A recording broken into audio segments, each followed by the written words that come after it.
Welcome friends मेरे YouTube channel study with इकरा पर। जहाँ पर आज की क्लास में हम सॉल्व करने वाले हैं बीए सेकंड सेमेस्टर का को करिकुलर का क्वेश्चन पेपर, जिसका नाम है human values and environment studies. ठीक है, और ये न्यू कोर्स वाला है और ये पेपर कब का है 2025 का। और ये कौन सी यूनिवर्सिटी का क्वेश्चन पेपर है? महाकुंभ यूनिवर्सिटी का क्वेश्चन पेपर है। लेकिन ये सभी ये जो क्वेश्चन इसमें दिए हुए हैं, ये सभी यूनिवर्सिटीज़ के लिए बहुत ज़्यादा इंपॉर्टेंट है, क्योंकि इसमें से काफ़ी क्वेश्चंस रिपीट होते हैं। इसमें आपको टोटल 100 क्वेश्चंस दिए हुए हैं और जिसमें से आपको 100 में से 75 क्वेश्चंस करने हैं और टाइम आपको दिया जाएगा 2 आवर्स का। ठीक है, चलिए स्टार्ट करते हैं। इसमें देखते हैं कैसे क्वेश्चन दिए हैं, उनका आंसर करने की कोशिश कीजिएगा। सामाजिक मूल्यों में शामिल है, पहले वाले का आपका राइट आंसर हो जाएगा बी, सम्मान और सहिष्णुता। नैतिक मूल्य निम्न में मदद करते हैं, सेकंड वाले का आपका राइट आंसर हो जाएगा बी, नैतिक निर्णय लेना। थर्ड, आध्यात्मिक मूल्य मुख्य रूप से निम्न पर ध्यान केंद्रित करते हैं। थर्ड वाले का आपका राइट आंसर हो जाएगा ए, आंतरिक शक्ति और उद्देश्य। फोर्थ, आर्थिक मूल्य निम्न से संबंधित है।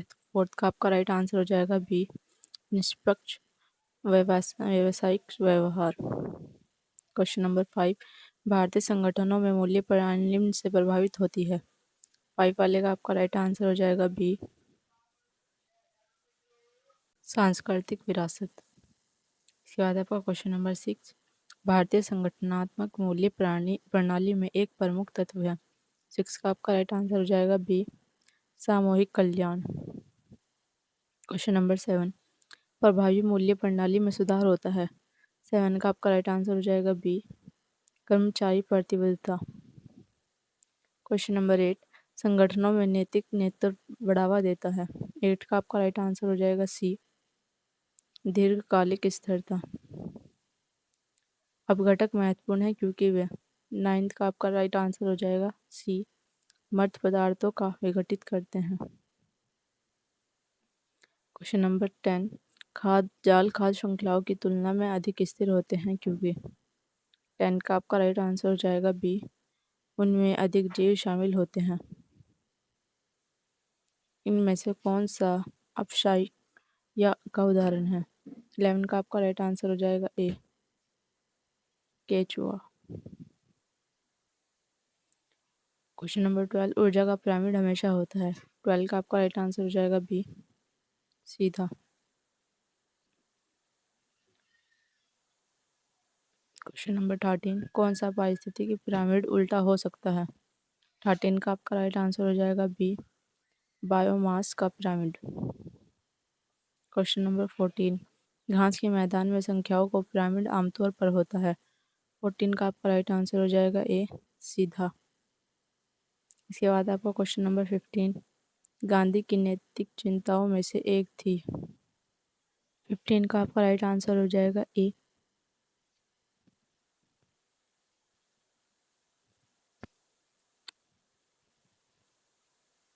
चरित्र के बिना शिक्षा। इसके बाद है आपका question number 16, doctor APJ Abdul Kalam का मानना था कि माता पिता और शिक्षकों को डैश। 16 का आपका राइट आंसर हो जाएगा बी, मजबूत मूल्यों को स्थापित करना चाहिए। क्वेश्चन नंबर 17, डॉक्टर कलाम के अनुसार चरित्र निर्माण की शुरुआत होती है। 17 का आपका राइट आंसर हो जाएगा बी, माता पिता का मार्गदर्शन।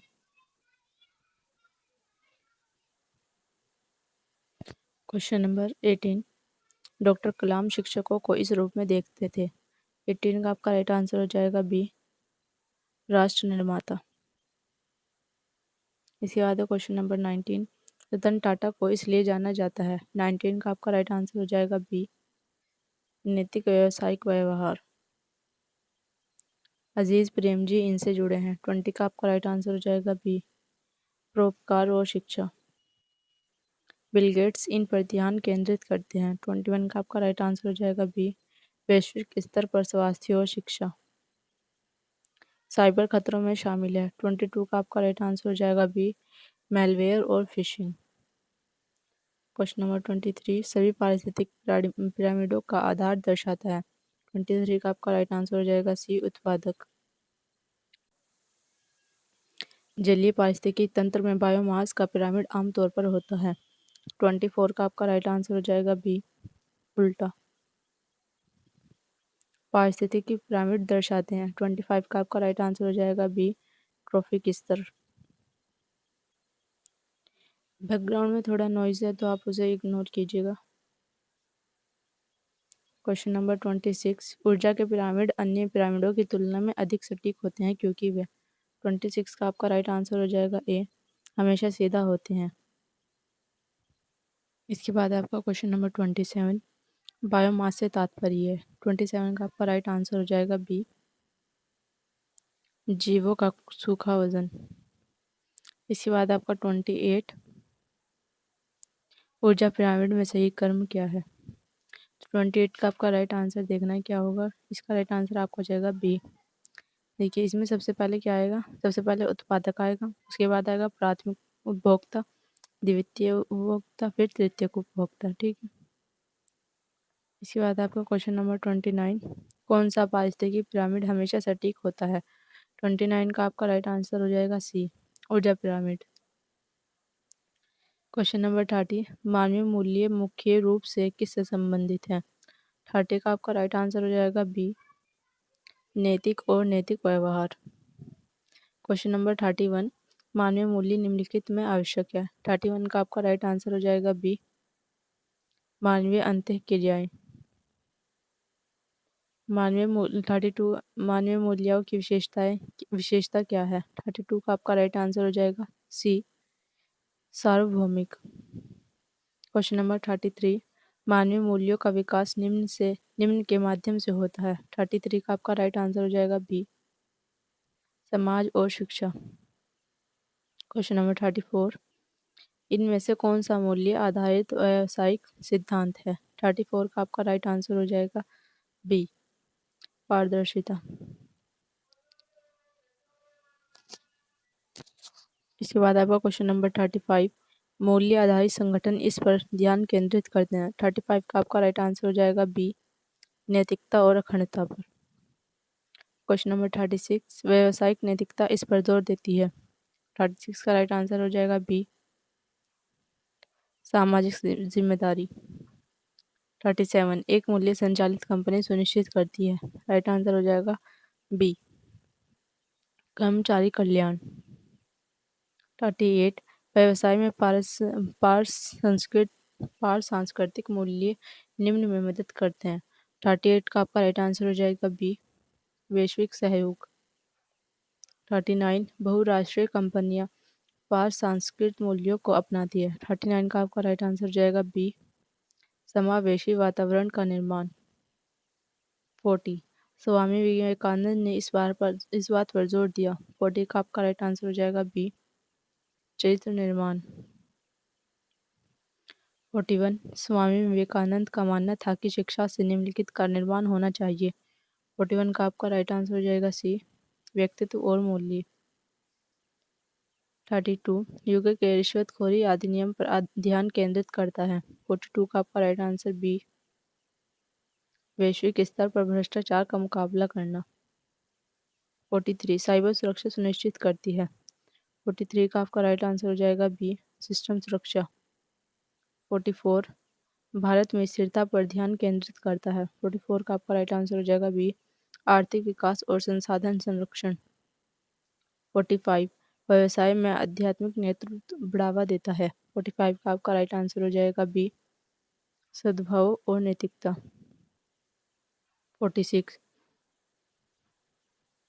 46 देखिए आध्यात्मिक मूल्य कार्यान्वयन की एक विशेषता है। 46 का आपका राइट आंसर हो जाएगा बी आंतरिक परिवर्तन। 47 संगठनात्मक मूल्यों को लागू किया जाता है। 47 का आपका राइट आंसर हो जाएगा बी सांस्कृतिक रणनीतिक और व्यवहारिक स्तर। 48 किसी संगठन में मूल्य कार्यान्वयन इसमें शामिल है। 48 का आपका राइट आंसर हो जाएगा बी लगातार कार्रवाई और नेतृत्व। 49 आध्यात्मिक मूल्य व्यवसाय को इस प्रकार प्रभावित करते हैं। 49 का आपका राइट आंसर बी, नैतिक शक्ति को बढ़ाना।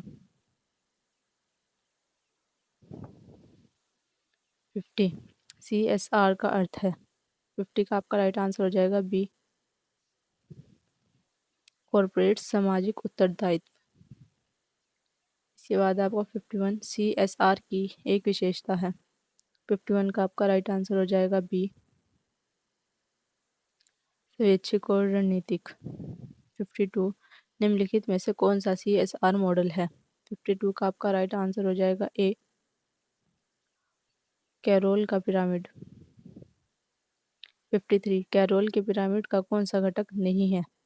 53 का आपका राइट आंसर हो जाएगा सी, पर्यावरण। 54 नैतिक CSR का अर्थ है। 54 का आपका राइट आंसर हो जाएगा बी, कानूनी आवश्यकताओं से परे जाना। 55 CSR में कानूनी जिम्मेदारी का अर्थ है। 55 का आपका राइट आंसर हो जाएगा बी, कानून के शासन का पालन करना। 56 कॉरपोरेट प्रशासन से तात्पर्य है। 56 का आपका राइट आंसर हो जाएगा बी, संगठनों का नैतिक प्रबंधन। 57 अच्छा कॉर्पोरेट प्रशासन सुनिश्चित करता है। 57 का आपका राइट आंसर हो जाएगा बी, पारदर्शिता और जवाबदेही। 58 रतन टाटा को उनके जोर के लिए माना जाता है। 58 का आपका राइट आंसर हो जाएगा बी, नैतिक शासन। इसके बाद आपका क्वेश्चन नंबर 59 अजीज प्रेमजी संस्था निम्न में काम करती है। 59 का आपका राइट आंसर हो जाएगा बी, शिक्षा और सामाजिक सुधार। 60 बिल गेट्स संस्थापक है का।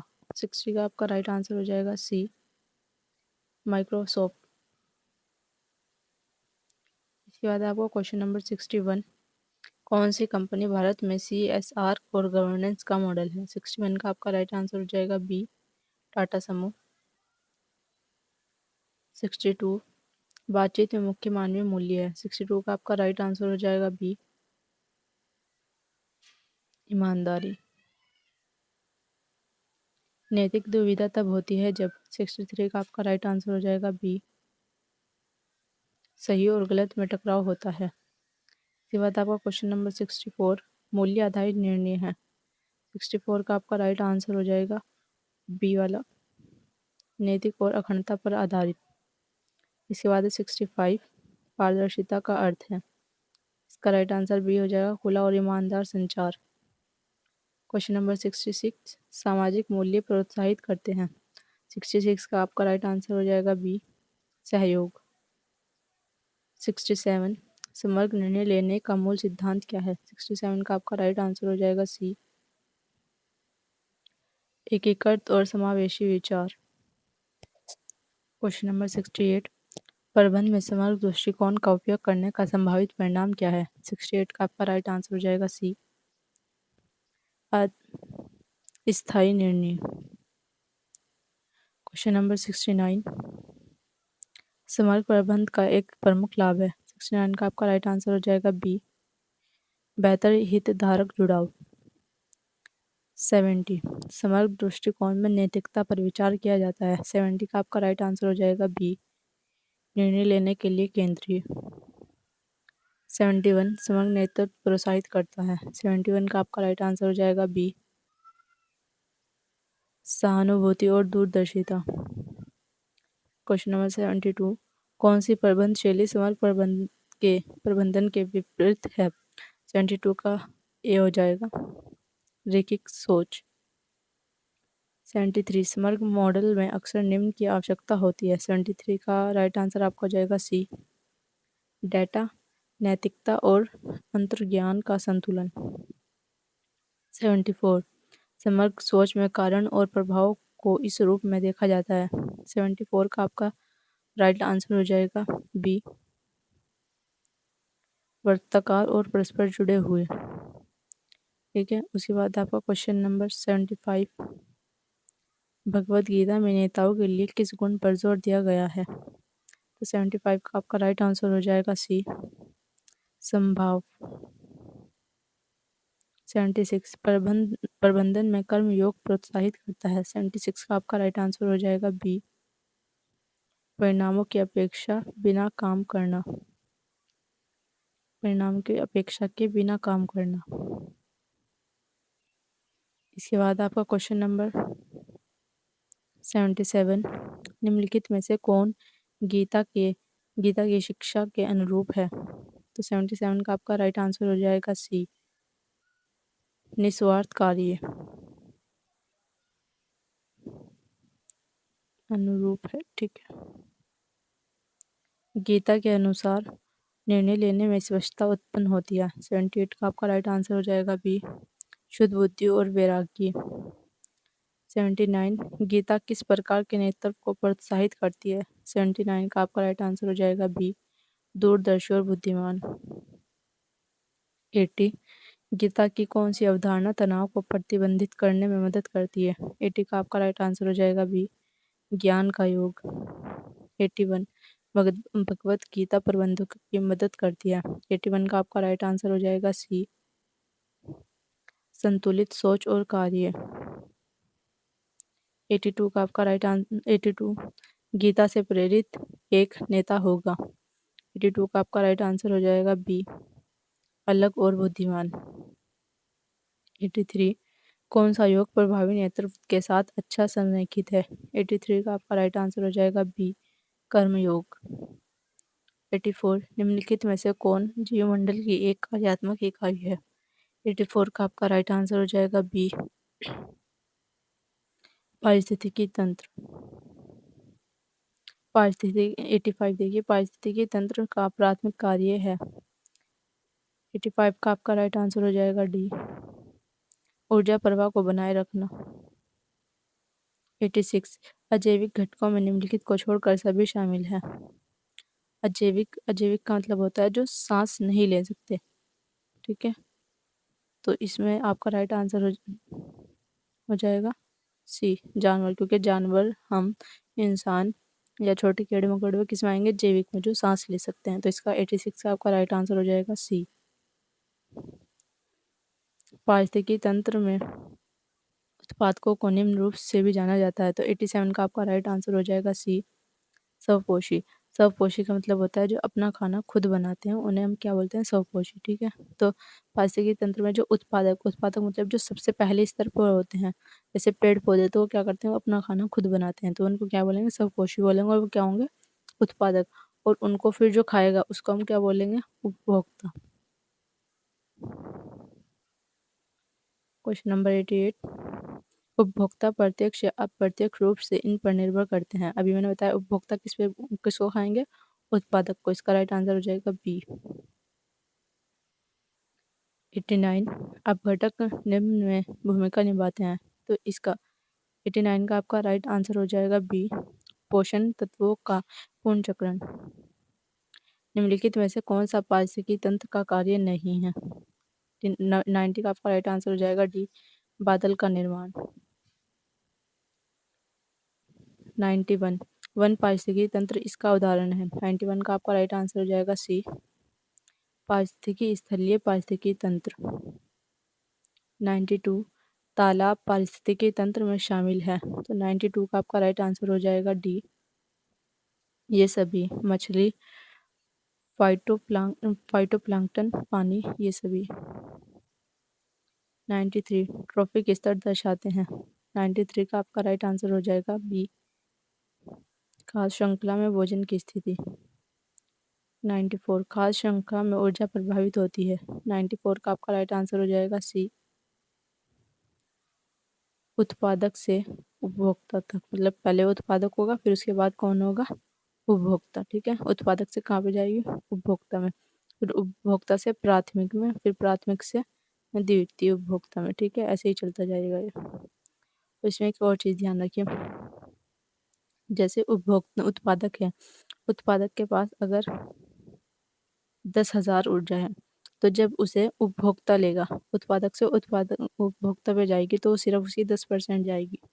उसकी 10% कितनी जाएगी? यहाँ पे सिर्फ 1,000। उसके बाद फिर आगे जब जाएगी तो सिर्फ 100 जाएगी, फिर उससे आगे जाएगी तो सब फिर 10। तो सबसे ज़्यादा जो ऊर्जा होगी वो किस पे होगी? उत्पादक पे, और सबसे कम तृतीयक उपभोक्ता पे। ठीक है, ये चीज़ ध्यान रखिएगा। इसके ऊपर क्वेश्चन आते हैं। इसके बाद आपका क्वेश्चन नंबर 95, खाद्य श्रृंखला है, तो ये हो जाएगा खाद्य श्रृंखलाओं का एक नेटवर्क, सॉरी खाद्य जाल है, खाद्य श्रृंखलाओं का एक नेटवर्क। 96, ऊर्जा प्रवाह का 10% नियम किसके द्वारा दिया गया था? ये जो भी मैंने बताया उसी को क्या बोलते हैं हम? 10% का नियम, और ये दिया किसने था? लिंडमैन ने। ठीक है, इसके बाद आपका क्वेश्चन नंबर 97, निम्नलिखित में से कौन हमेशा श्रृंखला खाद्य श्रृंखला की शुरुआत में होता है? तो सबसे पहले कौन होता है? अभी 3-4 बार पढ़ लिया हमने। इसका राइट आंसर आपका हो जाएगा सी, उत्पादक। उत्पादक से उपभोक्ता, उपभोक्ता से प्राथमिक उपभोक्ता, फिर द्वितीयक, फिर तृतीय। इसके बाद है 98, एक पारिस्थितिकी तंत्र में अधिकतम ऊर्जा कहाँ पाई जाती है? देखिए अभी अभी जो हमने सीखा, तो सबसे पहले कौन होगा? उत्पादक, फिर उपभोक्ता, फिर प्राथमिक, फिर द्वितीयक, फिर तृतीय। तो सबसे ज़्यादा ऊर्जा किस पे थी? फर्स्ट वाले पे। तो इसका राइट आंसर कौन सा हो जाएगा? उत्पादक स्तर पर। ठीक है, राइट आंसर कौन सा हो जाएगा इसका? बी। इसके बाद आपको क्वेश्चन नंबर 99, खाद्य श्रृंखला में किस स्तर पर सबसे कम ऊर्जा होती है? अभी बताया था आपको, तृतीयक उपभोक्ता पे। जो सबसे जो सबसे लास्ट में होगा उसी पे सबसे कम ऊर्जा होगी, तो तृतीयक उपभोक्ता। इसके बाद है 100, क्वेश्चन नंबर 100, ऊर्जा प्रवाह के बारे में कौन सा कथन सही है? 100 का आपका राइट आंसर हो जाएगा बी, ये एक दिशीय होता है। देखिए जैसे यहाँ पे घास है, यहाँ पे बकरी है, इससे आगे फिर शेर आ जाएगा ऐसे। अब घास कौन खाएगा? बकरी, और बकरी को कौन खाएगा? शेर। अब इसका उल्टा तो होने से रहा कि नहीं, शेर बकरी शेर को खा लेगी, बकरी शेर को खा लेगी और शेर घास खा लेगा, ऐसा तो होने से रहा। तो इसका कैसा रहेगा? एक दिशा रहेगा। घास कौन खाएगा? बकरी, और बकरी को कौन खाएगा? शेर, फिर शेर को आगे इसी तरह चलता रहेगा। ठीक है, अब देखिए मैंने इसमें एक बात गलत बोल दी थी आपको शुरू में। इसमें आपको टोटल कितने क्वेश्चन दिए गए हैं? 100 क्वेश्चन दिए गए हैं। तो इसमें आपको 100 के 100 क्वेश्चन ही करके आने हैं, क्योंकि जो आपका पेपर होगा ये 100 मार्क्स का पेपर होगा। इसमें आपको पूरे के पूरे 100 क्वेश्चन करके आने हैं। ठीक है, अगर वीडियो आपको अच्छी लगी हो तो वीडियो को लाइक शेयर ज़रूर कीजिएगा। कमेंट में मुझे बताइएगा कि नेक्स्ट वीडियो किस पेपर के ऊपर बनानी है, और ये भी बताइएगा कि आपको ये वीडियो कैसी लगी। इसमें थोड़ी गलती वगैरह होगी तो आप उसको इग्नोर करिएगा। और अगर आपको और भी वीडियो चाहिए इसी चैनल पे, आगे जैसे आपका 3rd सेमेस्टर स्टार्ट हो जाएगा, तो मेरे चैनल को आप कर लीजिएगा सब्सक्राइब, ताकि आपको आने वाली जितनी भी वीडियोज़ हैं उनकी नोटिफिकेशन मिल सके। Thank you.